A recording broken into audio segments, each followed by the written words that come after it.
U.S., Japan, and South Korea get set to mark a new milestone in trilateral cooperation. Welcome to VOA Asia Weekly. I'm Chris Casquejo in Washington. That story is coming up, but first making headlines. North Korea officially confirmed it was detaining a U.S. soldier who crossed the demilitarized zone last month. North Korea state media said that Private Travis King did so because he harbored ill feelings against inhuman mistreatment and racial discrimination within the U.S. Army. U.S. officials believe King crossed the border intentionally and have declined so far to call him a prisoner of war. The Speaker of Indonesia's Upper House of Parliament said on Wednesday that it is important for the country to discuss ways to delay elections during crises. The country currently has no framework to delay an election. Critics worry that the idea may be a move by allies of President Joko Widodo to extend his time in office.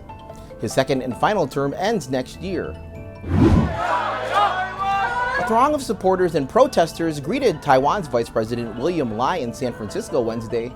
He returned home Thursday after visits to Paraguay and layover stops in the United States.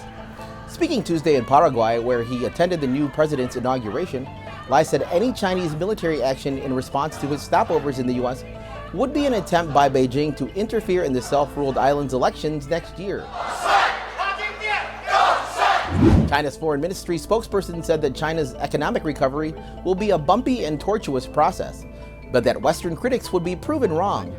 U.S. President Joe Biden said that China's mounting economic problems made it a ticking time bomb. Biden and First Lady Jill Biden will travel to Maui next Monday in the aftermath of the deadliest wildfires in the U.S. in more than a century, the White House announced Wednesday. Japanese lawmakers visited a Tokyo shrine viewed by China and both Koreas as a symbol of wartime aggression on Tuesday. The trip comes as Japan marks the 78th anniversary of its surrender in World War II. Historically frosty relations between Tokyo and Seoul have rapidly thawed over the last year amid shared concerns about China's assertiveness in the Pacific and North Korea's nuclear threats, setting the stage for the trilateral summit with the U.S. on Friday. South Korea's President Yoon Suk-yeol said the summit at Camp David will be a new milestone in trilateral cooperation.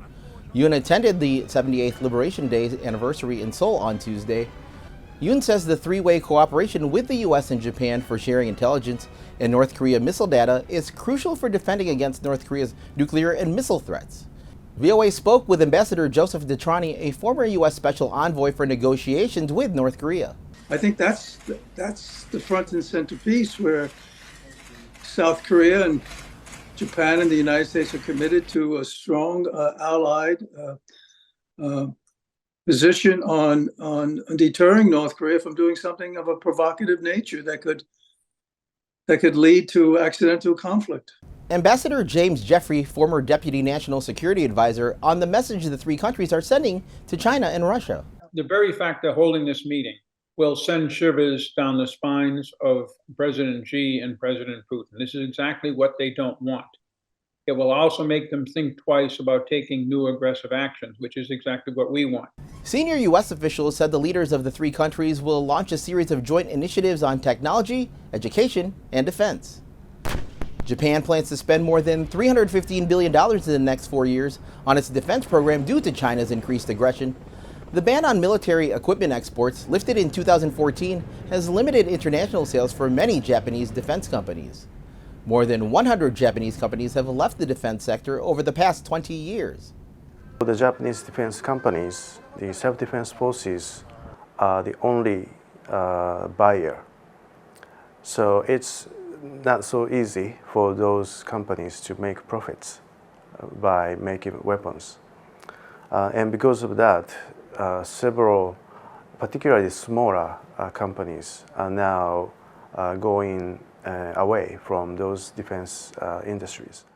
A recent poll shows slightly more than 40% of voters want to expand Japan's self-defense forces, up from 29% 5 years ago.